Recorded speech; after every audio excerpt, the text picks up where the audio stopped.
Hello my dear students, আগের দিন আমরা ক্লাস 11 এর ভেক্টর চ্যাপ্টারটা স্টার্ট করেছিলাম। তার মধ্যে আমরা জেনেছিলাম যে ভেক্টর কি জেনেছিলাম যে রাশির মান আর অভিমুখ দুই আছে এবং যা ভেক্টর অ্যালজেব্রা ফলো করে তাকে বলা হয় ভেক্টর রাশি। এবং আমরা ডিফারেন্ট টাইপের ভেক্টর জেনেছিলাম, equal vector, opposite vector, collinear vector, coplanar vector, এসব। তারপর আমরা জেনেছিলাম ভেক্টরের রেজাল্টেন্ট। যারা আগের দিনের ভিডিওটি দেখোনি তাদেরকে ডেসক্রিপশন বক্সে আমি লিঙ্কটা দিয়ে দিচ্ছি, ওখান থেকে দেখে নাও। আজকে আমরা পড়বো ভেক্টরের ট্রায়াঙ্গেল ল এবং প্যারালেলোগ্রাম ল। তো ট্রায়াঙ্গেল ল এবং প্যারালেলোগ্রাম ল এই দুটো কি? আমরা আগের দিন ভেক্টরের রেজাল্টেন্ট বলে একটা জিনিস পড়েছিলাম যে দুটি ভেক্টরের লব্ধি কিভাবে নির্ণয় করতে হয়। কারণ vector algebra normal scalar algebra follow করে না। নর্মাল স্কেলার অ্যালজেব্রাতে যোগ করলে যা হয় ভেক্টরের অ্যালজেব্রাতে সেইভাবে যোগ হয় না। সেই জন্য আমাদেরকে ভেক্টরের জন্য আলাদা অ্যালজেব্রা তৈরি করতে হয়েছে, সেটাকে বলা হয় ভেক্টর অ্যালজেব্রা। এবং যে সূত্রগুলো তৈরি করা হয়েছে একটা হচ্ছে ট্রায়াঙ্গেল ল আর একটা হচ্ছে প্যারালেলোগ্রাম ল। ট্রায়াঙ্গেল ল বা ত্রিভুজ সূত্র এটা কি আমরা জানার চেষ্টা করি। দেখো, ত্রিভুজ সূত্র স্টেটমেন্টটা হচ্ছে এরকম যে একটি ত্রিভুজের একই ক্রমে গৃহীত দুটি বাহু যদি দুটি ভেক্টরের মান আর দিককে নির্দেশ করে তাহলে বিপরীত ক্রমে গৃহীত তৃতীয় বাহুটি লব্ধি ভেক্টরের মান আর দিককে নির্দেশ করবে। তার মানে কি বলতে চাইছে যে একটি ত্রিভুজ, ধরো এ বি সি বা ও এ বি একটি ত্রিভুজ, এই ত্রিভুজটার দুটি বাহু দুটি ভেক্টরের মান আর দিককে নির্দেশ করছে। সাপোজ এই বাহুটা একটা ভেক্টরের মান আর দিককে নির্দেশ করেছে, সেটা হচ্ছে এ ভেক্টর, এবং এই বাহুটা একটা ভেক্টরের মান আর দিককে নির্দেশ করেছে, সেটা হচ্ছে বি ভেক্টর। তাহলে বিপরীত ক্রমে গৃহীত তৃতীয় বাহুটি লব্ধি ভেক্টরের মান আর দিককে নির্দেশ করবে। তাহলে এইটা হচ্ছে বিপরীত ক্রমে গৃহীত তৃতীয় বাহু, এটা কি হবে লব্ধি ভেক্টরের মান আর দিক। এখন কিছু কিছু টার্ম তোমাদের অসুবিধা হতে পারে যে একই ক্রমে বলতে কি বোঝা যাচ্ছে। একই ক্রমে মানে দেখো, হয় ক্লকওয়াইজ বা অ্যান্টি ক্লকওয়াইজ হতে পারে, হয় ক্লকওয়াইজ বা অ্যান্টি ক্লকওয়াইজ হতে পারে, তখন আমরা একই ক্রমে বলবো। দেখো এই দুটো এ আর বি এরা কি হয়েছে, দুটোই অ্যান্টি ক্লকওয়াইজ, দুটো ভেক্টরে কি চাইছে এই দিক দিয়ে যেতে চাইছে। কিন্তু সি ভেক্টর দেখো এর ডাইরেকশন হচ্ছে এই বরাবর, অর্থাৎ এইটা হয়ে গেছে ক্লকওয়াইজ। অর্থাৎ এই দুটোকে আমি বলতে পারি কি যে একই ক্রমে গৃহীত দুটি ভেক্টর, আর এটা কি হচ্ছে বিপরীত ক্রমে গৃহীত তৃতীয় বাহুটি বা তৃতীয় ভেক্টরটি। তাহলে এই স্টেটমেন্টের যেটা ম্যাথমেটিক্যাল ফর্ম সেটা হবে এরকম যে C vector equals to A vector plus B vector. C vector equals to A vector plus B vector. এটা হচ্ছে ট্রায়াঙ্গেল লয়ের ম্যাথমেটিক্যাল স্টেটমেন্ট। দেখো তৃতীয় যে ভেক্টরটা এলো বা তৃতীয় যে বাহুটা এলো সেটা হচ্ছে প্রথম দুটি ভেক্টরের যোগফলের সঙ্গে সমান। এখন এই যে যোগফলটা, এই যোগফলটা কিন্তু স্কেলার যোগফল নয়, ভেক্টর যোগফল। দেখো মাথায় অ্যারো আছে মানে ভেক্টরের যোগফল হয়েছে। তো এখানে আর নর্মালি যোগ করে দিলে হবে না, এখানে কিন্তু 10 যুক্ত 5 সমান 15 করে দিলে হবে না। এর জন্য আলাদা করে আমাকে এর স্কেলার ফর্মটা বের করতে হবে, মানে এই সি কে স্কেলারে রিপ্রেজেন্ট করতে হবে, এ কে স্কেলারে রিপ্রেজেন্ট করতে হবে, বি কে স্কেলারে রিপ্রেজেন্ট করতে হবে, তারপর আমরা তার যোগ বা বিয়োগ এগুলো করতে পারবো। তো এখন আমরা এই ট্রায়াঙ্গেল লয়ের যে গাণিতিক পদ্ধতিতে আমরা যোগটা করব সেটা একটু ক্যালকুলেশন করার চেষ্টা করি। দেখো, তো এখানে যেটা বললাম যে একই ক্রমে গৃহীত দুটি বাহু, তাহলে ও এ একটা বাহু এবং এ বি একটা বাহু, এটা এ ভেক্টর এটা বি ভেক্টর, আর সি ভেক্টরকে বলা হচ্ছে লব্ধি।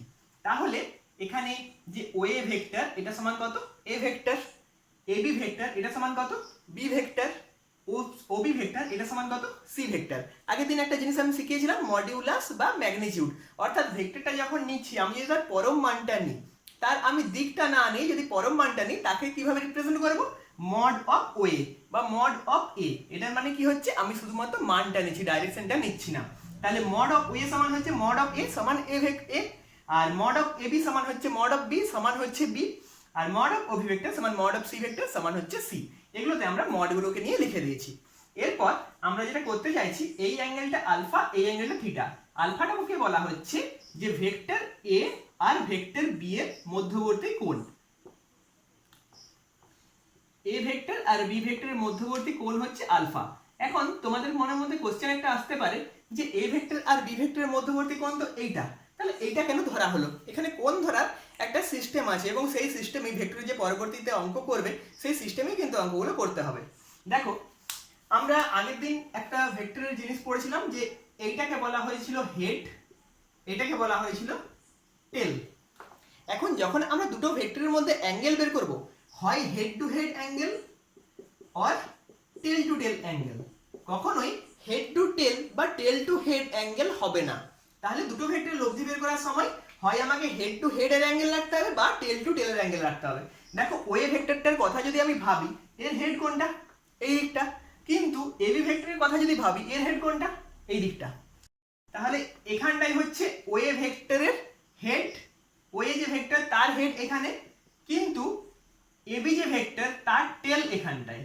তাহলে নিশ্চয়ই এইখানের আমি অ্যাঙ্গেল ধরতে পারবো না, এই অ্যাঙ্গেলটাকে ধরতে পারবো না। এই অ্যাঙ্গেলটা কি হচ্ছে? এর হেড আর ওর টেলের মধ্যে অ্যাঙ্গেল। তাহলে এখানে আমি অ্যাঙ্গেল ধরতে গেলে কি করব? দেখো ভেক্টরকে আমি যেহেতু ডাইরেকশন, এটাকে ইনক্রিজ করতে পারি এই বরাবর, যে ওয়ে ভেক্টরটা সেটাকেই আমি এই বরাবর ইনক্রিজ করলাম, একই ডাইরেকশনে রেখেছি, অসুবিধা কিছু নেই। তাহলে ইনক্রিজ করলাম, তখন কি হলো দেখো, এসি যে ভেক্টরটা হয়েছে, এসি ভেক্টরের কিন্তু এখানটা টেল আর এবি ভেক্টরের এখানটা টেল, তাহলে টেল আর টেলের মধ্যে অ্যাঙ্গেল হচ্ছে আলফা। তাহলে আমি যখন দুটো ভেক্টরের মধ্যে অ্যাঙ্গেল ধরেছি তখন হয় হেড টু হেড বললাম বা টেল টু টেল অ্যাঙ্গেল বললাম। তাহলে এসি বা এই যে ওএ আর এবি বা এ আর বি ভেক্টরের মধ্যে যে অ্যাঙ্গেল সেটা হচ্ছে আলফা, এই অ্যাঙ্গেলটা নয়, এই অ্যাঙ্গেলটা হয়ে গেলে কি হচ্ছিল? টেল টু হেড অ্যাঙ্গেল হয়ে যাচ্ছিল। তাই এই জায়গাটায় কি হয়েছে? টেল টু টেল অ্যাঙ্গেল। এটা কিন্তু একটু ঠিকঠাক করে খেয়াল রাখবে। মানে এরকম ব্যাপার যে আমি যদি এই দুটো ভেক্টরের মধ্যে অ্যাঙ্গেল বের করতে চাই তখন কিন্তু এই অ্যাঙ্গেলটা হবে না, কারণ এখানে কি হচ্ছে? এটা হেড, এটা টেল। তাহলে কোন অ্যাঙ্গেলটা হবে? এদিকে আনো, এদিকে আনলে কি হবে? দেখো এটা টেল, এটা টেল, তাহলে অ্যাঙ্গেল কোনটা? এটা। বুঝে গেছে?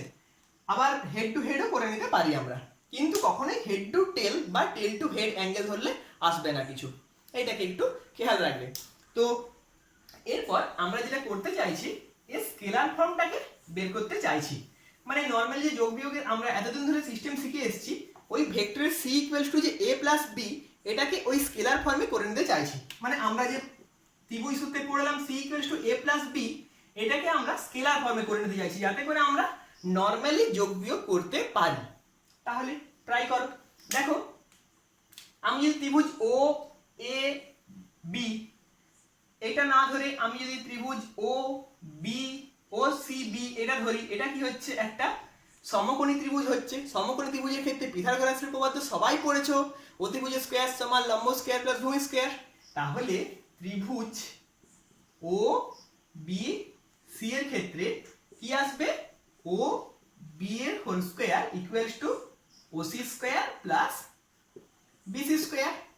তাহলে এটা হচ্ছে অতিভুজ স্কয়ার সমান লম্ব স্কয়ার প্লাস ভূমি স্কয়ার। এরপর ওসি মানে দেখো, ওসি মানে এইটা, এটা মানে কি? OA plus AC.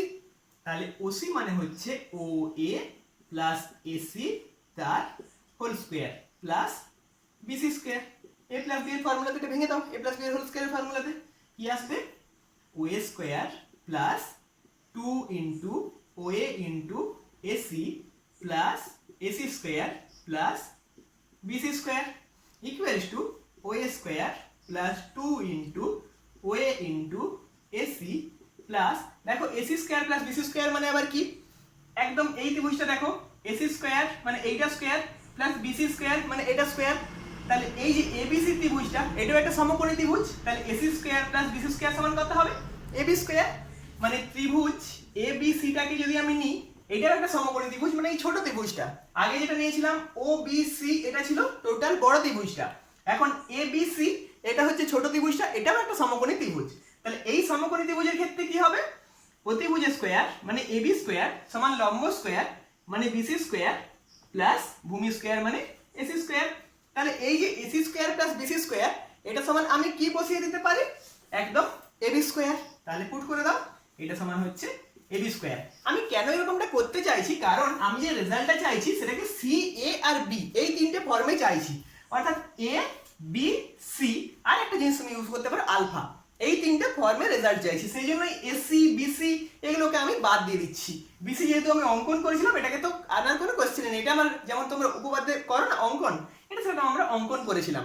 তাহলে ওএ মানে এ বি আর সি এই ফর্মে আমরা রেজাল্ট চাই, সেই জন্য ওই দুগুলোকে এলিমিনেট করার চেষ্টা করছি। দেখো এখন সি এ বি এর ফর্মে কিছু পাচ্ছ কি না? ও বি মানে কি? ও বি মানে হচ্ছে সি, অর্থাৎ এদিকটা সি আমি পেয়ে গেছি। ও এ মানে কি? ও এ মানে এ, তাহলে এটাও আমি এ এর ফর্মে পেয়ে গেছি। ও এ মানে আবার এ, এটাও এ এর ফর্মে পেয়ে গেছি। কিন্তু এসি, এসি নেই, এসি আমি কত জানি না, তাহলে এসি কে আমাকে কোনোভাবে রিপ্রেজেন্ট করতে হবে। এ বি মানে কি? বি, তাহলে এটাও আমি বি এর ফর্মে পেয়ে গেছি। তাহলে এসি কে কিভাবে আমরা চেঞ্জ করতে পারি, এইটাকে একটু এরকম ভাবে ভেঙে নাও যে OA square plus 2 into OA, আমি এসি কে যদি এবি দিয়ে ভাগ করে এবি দিয়ে গুণ করে দিই তাহলে কোনো সমস্যা নেই। কেন এরকমটা করলাম না, আমাকে আনতে হবে কিসের ফর্মে, আলফা বা ওএ মানে এ বা বি তে। তাহলে এবি দিয়ে ভাগ করলাম, এবি মানে আমি জানি বি, আবার এবি দিয়ে গুণ করে দিলাম B plus AB whole square. এরপর তুমি একটা একটা করে মান পুট করো। দেখো ওবি স্কোয়ার মানে সি স্কোয়ার, ওবি স্কোয়ার মানে সি স্কোয়ার, আমি জাস্ট মানটা নিচ্ছি আর স্কোয়ার নিলে এমনিতেই মানটাই চলে আসে। তাহলে ওবি স্কোয়ার মানে সি স্কোয়ার, ওএ স্কোয়ার মানে এ স্কোয়ার প্লাস 2 ইন্টু ওএ মানে এ, এসি বাই এবি মানে কি, এসি মানে হচ্ছে ভূমি আর এবি মানে হচ্ছে অতিভুজ। ভূমি বাই অতিভুজকে কি বলা হয়, কস থিটা, সেই পড়ে এসেছো শ্লোক চৌধুরী বাবুর ভূমি অতি। তাহলে কস থিটা সমান কি হচ্ছে ভূমি বাই অতিভুজ, তাহলে এসি বাই এবি মানে হচ্ছে কস, তাহলে 2 into A into cos alpha into AB মানে আবার বি, আবার এবি স্কোয়ার মানে বি স্কোয়ার। তাহলে ফাইনাল আমার ফর্ম কি হলো, C square equal to A square plus B square plus 2ab cos alpha. এটা কিন্তু তোমাদেরকে মনে রাখতে হবে খুব ভালোভাবে, যাবতীয় অঙ্ক করব প্রত্যেকটা অঙ্ক এই ফর্মুলা থেকে হবে, C square equal to A square plus B square plus 2ab cos alpha. এটা হচ্ছে সিটা হচ্ছে লব্ধির মান, এ হচ্ছে একটা ভেক্টরের মান, বি হচ্ছে একটা ভেক্টরের মান, অর্থাৎ দুটো ভেক্টর যদি দেওয়া থাকে তার লব্ধি কিন্তু আমরা এইভাবে নির্ণয় করব। এটাকে খুব ভালোভাবে মনে রাখবে। আলফাটা হচ্ছে দুটো ভেক্টরের মধ্যবর্তী অ্যাঙ্গেল, তাহলে আলফা কি করে নির্ণয় করতে হয় সেটাও কিন্তু আমি বলে দিলাম যে আলফা হয় হেড টু হেড না হয় টেল টু টেল, এই অ্যাঙ্গেলটা এই জন্য আলফা নয়, এই অ্যাঙ্গেলটা আলফা। বোঝা গেছে? যদি তবুও না বুঝতে পারো তাহলে কমেন্ট করে জানাও, এই জায়গাটাতে একটু অসুবিধা যদি হয় তাহলে একটু কমেন্ট করে জানাও, আমি আবার বলে দেবো। তো এইভাবে আমরা কি করলাম, ভেক্টরের লব্ধির মানটা নির্ণয় করলাম। কিন্তু যেহেতু ভেক্টর শুধুমাত্র তো মান নির্ণয় করলে হবে না, তার দিক নির্ণয় করতে হবে। দিক মানে কি বোঝায়, এই থিটাটা নির্ণয় করতে হবে। কেন দিক বলতে থিটা, কারণ যদি আমি বলে দিতে পারি যে এর সঙ্গে এত ডিগ্রি অ্যাঙ্গেলে, ধরো 30 ডিগ্রি অ্যাঙ্গেলে, তাহলে আমি বলে দিতে পারবো যে ভেক্টরটা ওই দিকে আছে। তাই আমি ট্যান থিটাটা নির্ণয় করতে পারলেই ভেক্টরের দিকটা পেয়ে যাব, মানে লব্ধির দিকটা পেয়ে যাব। এরপর আমরা ট্যান থিটাটা বের করার চেষ্টা করি, মানে ডাইরেকশনটা বের করার চেষ্টা করি। তাহলে ট্যান থিটা দেখো একদম ও সি বি, এই ত্রিভুজটার ক্ষেত্রে ত্রিভুজ ও সি বি এর ক্ষেত্রে এটা একটা সমকোণী ত্রিভুজ, এটার ক্ষেত্রে ট্যান থিটা ইকুয়াল টু আমরা কি জানি, লম্ব বাই ভূমি। তাহলে লম্ব মানে কোনটা, বিসি, বাই ভূমি মানে কোনটা, ওসি। তাহলে লম্ব বাই ভূমি মানে হচ্ছে ওসি, তাহলে বিসি বাই ওসি মানে কত, ওএ প্লাস এসি। বিসি মানে এই ওসি মানে টোটালটা, সেটা সমান কত হবে, এইটা প্লাস এটা, তাহলে BC by OA plus AC. এরপর দেখো আমরা যে আগের ভাবে করলাম যে যেই জায়গাটা দেওয়া থাকবে সেটা নিয়ে কোনো চাপ নেই, বিসি এর ভ্যালুটা কি আমরা পাবো, বিসির ভ্যালু আমরা পাবো না, তাহলে এটাকে আমাকে আলফা আর বি এর ফর্মে করে নিতে হবে। তাহলে বিসি কে আলফা আর বি এর ফর্মে করতে গেলে কি করতে হবে, বিসি কে ওই এবি দিয়ে ভাগ করব, এবি দিয়ে গুণ করব, যেরকম আগেরটাতে করলাম। তার মানে BC divided by AB into AB, তাহলে বিসি কে এবি দিয়ে ভাগ করেছি, এবি দিয়ে গুণ করেছি। ওএ মানে হচ্ছে এ, তাহলে এই জায়গাটা আমরা পেয়ে যাচ্ছি ওএ প্লাস এসি। এটা কিন্তু আমরা পাবো না, তাহলে এসি কেও ওই এবি দিয়ে ভাগ করব এবং এবি দিয়ে গুণ করব, তাহলে AC divided by AB into AB হলো। এরপর দেখো সব ভ্যালুগুলো আমরা পেয়ে যাব। এবি মানে কত, বি হয়েছে, বিসি বাই এবি মানে কত হচ্ছে, বিসি মানে হচ্ছে লম্ব, এবি মানে হচ্ছে অতিভুজ, লম্ব বাই অতিভুজকে কি বলা হয়, সাইন, তাহলে B sine alpha divided by OA মানে কত, এ প্লাস এবি মানে কত, বি, এসি বাই এবি মানে হচ্ছে ভূমি বাই অতিভুজ মানে cos থিটা, তাহলে এসি বাই এবি মানে হচ্ছে এখানে থিটার জায়গায় আলফা, cos আলফা। তাহলে এখানে আমরা tan থিটা সমান কত সেটা পেয়ে গেলাম, tan থিটা সমান এলো কি B sine alpha by A plus B cos alpha. বোঝা গেছে ব্যাপারটা? তাহলে এরপর আমরা দেখো রেজাল্টেন্ট মানে যে লব্ধি তার মান আর দিক পেয়ে গেলাম। তাহলে দুটো ভেক্টর যদি দেওয়া থাকে, এই যে দুটো ভেক্টর তাদের লব্ধি কিভাবে বের করতে হয় সেটা আমরা বের করে নিলাম। যে লব্ধি বের করতে হয় মানে লব্ধির মান কত সেটা বের করতে হবে, এবং কত অ্যাঙ্গেলে কাজ করছে, যে কোনো একটা ভেক্টরের সঙ্গে অ্যাঙ্গেল, হয় ও এর সঙ্গে অ্যাঙ্গেল, না হয় এর সঙ্গে অ্যাঙ্গেল যদি বের করে দিতে পারি, তাহলে আমি বলতে পারবো যে লব্ধি ভেক্টরটা তার মান হচ্ছে এটা এবং সেটা এই ভেক্টরের সঙ্গে এত ডিগ্রি অ্যাঙ্গেল করেছে। এটা হচ্ছে ভেক্টরের ট্রায়াঙ্গেল ল। এই লটা আমরা আজকে পড়লাম। এরপর আমরা যেটা পড়বো ভেক্টরের প্যারালেলোগ্রাম ল। এই ট্রায়াঙ্গেল ল এর মতোই আরেকটা ল, সেটা ভেক্টরের প্যারালেলোগ্রাম ল, মানে সামান্তরিক সূত্র। সেখানেও ওই দুটো ভেক্টরের লব্ধি কিভাবে নির্ণয় করতে হয় সেটা শিখবো। তাহলে আমরা এবার ভেক্টরের প্যারালেলোগ্রাম লটা পড়ি। তাহলে এবারে আমরা পড়বো সামান্তরিক সূত্র। সামান্তরিক সূত্রটা কি না, একটা সামান্তরিকের দুটি সন্নিহিত বাহু যদি দুটি ভেক্টরের মান আর দিককে নির্দেশ করে, অর্থাৎ এটা একটা বাহু, এটা একটা বাহু এবং একটা সন্নিহিত বাহু। সন্নিহিত বাহু মানে কি বোঝায়, যে একটা পয়েন্ট থেকে দুটো বাহু বেরিয়েছে, ও পয়েন্ট থেকে এই বাহুটা বেরিয়েছে, এই বাহুটা বেরিয়েছে, এই পয়েন্টটা থেকে এই বাহুটা বেরিয়েছে, এই বাহুটা বেরিয়েছে, তাহলে এরা হচ্ছে সন্নিহিত বাহু, আবার এরা হচ্ছে সন্নিহিত বাহু। তো দুটি সন্নিহিত বাহু যদি দুটি ভেক্টরের মান আর দিককে নির্দেশ করে, এটা একটা ভেক্টরের মান আর দিককে নির্দেশ করছে, তাহলে এটা একটা ভেক্টরের মান আর দিককে নির্দেশ করছে, তাহলে এদের মধ্যবিন্দু দিয়ে যে অঙ্কিত সরলরেখাটা বা কর্ণটা, এই যে সন্নিহিত পয়েন্টটা, এখান থেকে যে অঙ্কিত কর্ণটা, এটা কি করবে, লব্ধির মান আর দিককে নির্দেশ করবে। অর্থাৎ এই যে এটা হচ্ছে লব্ধির মান আর দিক। এখানেও কিন্তু সেই একইভাবে C vector equals to A vector plus B vector, এটা হচ্ছে সামান্তরিক সূত্র। এবং সামান্তরিক সূত্রটাকেও কাজে লাগানো হয় ত্রিভুজ সূত্রের মতোই। কিভাবে ত্রিভুজ সূত্রের মতো, কিভাবে আমরা ত্রিভুজ সূত্র করলেই সামান্তরিক সূত্র করতে পারবো। সামান্তরিক সূত্রের ক্ষেত্রেও সেই সি স্কয়ার ইকুয়ালস টু কত আসবে বলো তো, একই আসবে, একই রেজাল্ট। একই রেজাল্ট কারণ কি, ওই একই কাজের জন্যই ব্যবহার করা হয়েছে, তো একই রেজাল্ট আসবেই না। C square equals to A square plus B square plus 2ab cos alpha ত্রিভুজ সূত্রের ক্ষেত্রে পড়লাম। আর কি পড়েছিলাম, tan theta equals to B sin alpha by a plus B cos alpha. কিভাবে একই হয়ে যাচ্ছে সূত্রটা দেখো, আমি যদি ওই একই ভাবে এখানে অঙ্কন করি, এইটা বি মানে এটাও বি হবে, এই অ্যাঙ্গেলটা হবে আলফা। তাহলে দেখো এই তুমি এই দিকটাকে বাদ দাও, এই দিকটাকে বাদ দিলে সেই ত্রিভুজটাই হয়ে গেছে, ও এ বি সি, ওই ত্রিভুজটাই হয়ে গেছে না। এবং এটা হচ্ছে থিটা, আর দেখো এটা আলফা মানে এটাও আলফা। তাহলে ওই একই ফর্মুলা হয়ে গেল, অর্থাৎ একই রেজাল্ট আসবে, C square equals to A square plus B square plus 2ab cos alpha. তাহলে এর যে গাণিতিক পদ্ধতিতে প্রমাণটা, সেটা কিন্তু তোমরা ত্রিভুজ সূত্র থেকেই করে নিতে পারবে। তাহলে সেটাকে আমি এখন করাচ্ছি না, তোমরা বাড়িতে একটু ট্রাই করে, এটা তোমাদের জন্য হোমওয়ার্ক থাকলো, যে ত্রিভুজ সূত্রটা পড়লে সামান্তরিক সূত্রটা অটোমেটিক্যালি করতে পারবে। এটা একটু হোমওয়ার্ক থাকলো, এটা বাড়িতে করো, যদি না পারো তাহলে বলো, তাহলে আবার করিয়ে দেবো আমি, কমেন্ট সেকশনে বলো।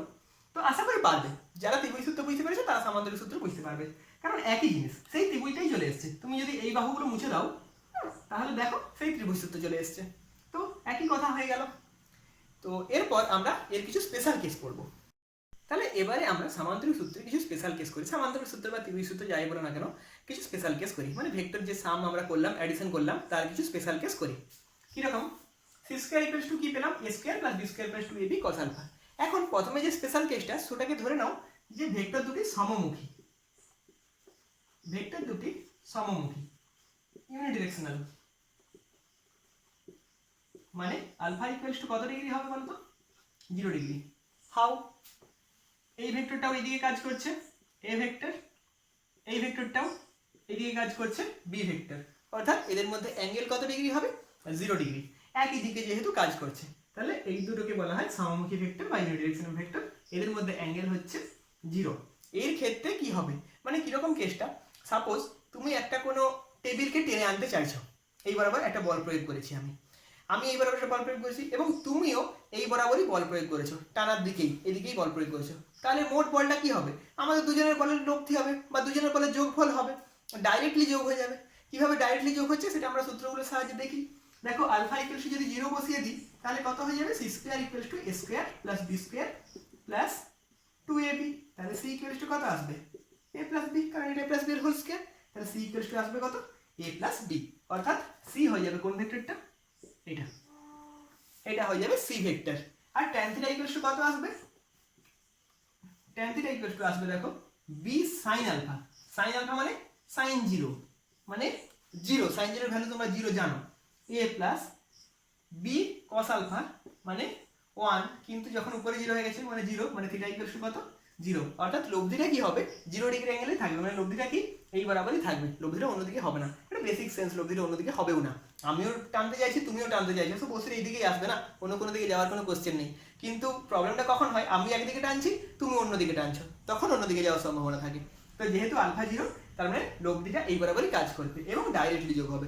এটা গেল দুটি ভেক্টর যখন সমমুখী হবে তখন এর কেস। এরপর যে দুটি ভেক্টর বিপরীতমুখী হয় অর্থাৎ আলফাটা হয়ে যায় 180 ডিগ্রি বিপরীতমুখী, দুটি ভেক্টর বিপরীতমুখী বা অপোজিট। কিরকম ব্যাপারটা? দড়ি টানাটানি খেলা দেখেছো, আমি এদিকে টানবার চেষ্টা করছি, তুমি ওইদিকে টানছো, বা একটা টেবিলের কথাই ভাবো, একটা টেবিলকে আমি এদিকে টানছি, তুমি এদিকে টানছো, তাহলে টেবিলটা কোন দিকে যাবে? আমি সাপোজ 10 নিউটন বল দিয়ে টানছি, তুমি সাপোজ ওদিকে 5 নিউটন বল দিয়ে টানছো, তো যেহেতু আমি 10 নিউটন বল দিয়ে টানছি মানে আমি বেশি বল দিয়ে টানছি, টেবিলটা আমার দিকেই আসবে। তো কিরকম ব্যাপারটা? এই যে এই ভেক্টরটা এইদিকে না হয়ে এইদিকে হয়ে গেল, তখন এই যে অ্যাঙ্গেলটা, এই অ্যাঙ্গেলটা কত হয়ে যাবে?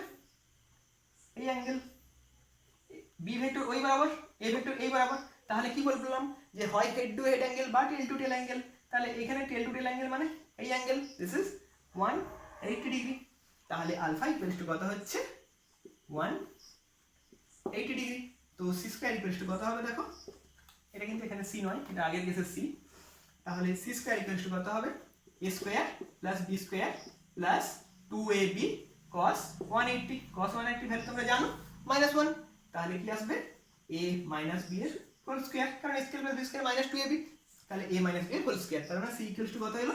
Plus minus a minus b। আর প্লাস মাইনাসটা কেন এলো? না হয় হতে পারে a বড়, নাই হতে পারে b বড়। যদি ধরো a বড় হয় b এর চেয়ে, ফার্স্ট কেস যে এটা b এর চেয়ে বড়, সেক্ষেত্রে লব্ধিটা কত হবে? c ইকুয়ালস টু হয়ে যাবে a মাইনাস b, অর্থাৎ a এদিকে আছে এতটা জুড়ে, b এদিকে কম জুড়ে আছে, অর্থাৎ লব্ধিটা হবে এখান থেকে যতটা কম রইলো, এটা হয়ে যাবে c। যদি হয়ে যায় b টা বড় a এর থেকে, সেক্ষেত্রে c কত হবে? b মাইনাস a, মানে ধরো এটা ছোট কিন্তু b টা বড়, সেক্ষেত্রে c হয়ে যাবে কত? এখান থেকে এরকম যতটা বাকি থাকলো। তো এইভাবে আমরা লব্ধিটা কত বের করে নিতে পারবো, যে যেই ভোল্টেজটা বেশি তার থেকে আমরা কমটা বাদ দেবো, মানে আমি একদিকে টানছি তুমি একদিকে টানছো, যেদিকে বেশি সেদিকে কিন্তু বস্তুটা আসবে। এটা হলো দুটি ভেক্টর বিপরীতমুখী। আরেকটা কেস হয় যখন দুটি ভেক্টর লম্ব বা সমকোণে আনত। এটা খুব ইম্পর্টেন্ট কেস, কারণ আমরা যখন পরে কিছু অঙ্ক করব তখন ডাইরেক্টলি এটা বসাবো সমকোণে আনত ফর্মুলাটা, তাই এটাকে একটু ঠিক করে শিখে নাও। দুটি ভেক্টর সমকোণে আনত, সমকোণে আনত বা লম্ব, মানে কিরকম ব্যাপারটা হয়ে যাবে? এই যে আলফাটা এটা হয়ে যাবে 90 ডিগ্রি, অর্থাৎ this is a, this is b, so this is 90 degree. তাহলে আলফা যদি 90 ডিগ্রি হয়ে যায়, c ইকুয়াল টু কত আসবে দেখো? c স্কয়ার ইকুয়াল টু আসবে a square plus b square plus 2ab cos 90। cos 90 value কত হয়? 0। তাহলে c square equal to a square plus b square, মানে c ইকুয়াল টু কত? √a square plus b square. তাহলে c equal to পেয়ে গেলাম কত? √a square plus b square. Directly আমরা এই ফর্মুলাটা বসাবো। আর কি ক্যালকুলেশন করব? tan theta. tan theta equal to কত তাহলে? b sin আলফা, মানে b sin 90 divided by a plus b cos 90, তার মানে কত হবে? b by a। cos 90 এর ভ্যালু যেহেতু 0, তাহলে tan থিটা কোনটা? এই অ্যাঙ্গেলটা, অর্থাৎ c যদি এই বরাবর কাজ করে, দিস ইজ যদি c হয় আর এই অ্যাঙ্গেলটা যদি থিটা হয়, তাহলে এই যে tan থিটা, এই tan থিটার ভ্যালু কত হবে? b বাই a, অর্থাৎ এই অ্যাঙ্গেলটা থিটাটার ভ্যালু আমরা b বাই a ক্যালকুলেশন দেখতে পাচ্ছি। এখন দেখো এই যে থিটাটা, এই থিটাটা মানে কি আসছে? বিপরীত বাহুটা বাই ওর সঙ্গে যেই কোণটা টাচ করে আছে এই কোণটা, মানে b বাই a। আমি যদি এইখানটা বের করতাম, এই অ্যাঙ্গেলটা যদি বের করতাম, এইটা যদি থিটা ড্যাশটা আমি ধরে নিতাম, তাহলে tan থিটা ড্যাশ, এটা আসতো কত? a বাই b, মানে বিপরীত দিকেরটা বাই এই দিকেরটা a বাই b হতো কিন্তু সেক্ষেত্রে। তাহলে আমরা এর পরে যখন অঙ্ক করব তখন কিন্তু ডাইরেক্টলি এভাবে ফর্মুলা বসাবো যে tan থিটা সমান b sin alpha by a plus b cos alpha, এত করে না বসিয়ে ডাইরেক্টলি b বাই a বসাবো। থিটাটা কোনটা হবে? অপোজিটের ভেক্টরটা বাই যে কোণটা টাচ করে আছে সেই কোণটা, আর c ও ডাইরেক্টলি বসাবো √a square plus b square. ঠিক আছে? তো আজকে তাহলে আমরা পড়লাম কি কি? ভেক্টরের ত্রিভুজ সূত্রের সাহায্যে কিভাবে যোগ করতে হয়, ভেক্টরের সামান্তরিক সূত্রের সাহায্যে কিভাবে যোগ করতে হয়, এবং এদের কিছু স্পেশাল কেস।